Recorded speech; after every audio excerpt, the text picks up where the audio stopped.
Next is, since nakuha na natin yung name ng user natin, ang gagawin naman natin is tatanungin natin yung age ng user natin. So in this case, kailangan mo ulit ng variable to store yung age ng user natin. So gagawa ka ng variable na age. Now, ang gagawin natin next is maglalagay tayo ulit ng input. Okay? And then, ang gagawin natin, enter your age. Okay, so ngayon, meron na tayong name, meron na rin tayong age.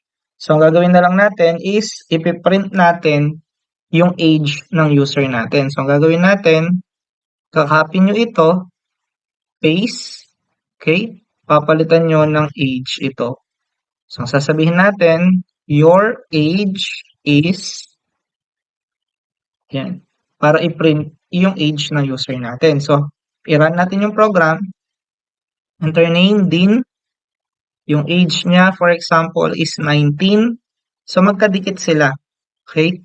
So, ang gagawin natin later on is bibigyan natin ng space yan. Then, mapapansin nyo, welcome din, your age is 19. Okay? So, para maiwasan natin yung pagkadikit niya, gagawin natin, lalagay tayo ng space dito, or colon, and then space. Tapos, i-run ulit natin. Gagawin natin, name, din, age 19.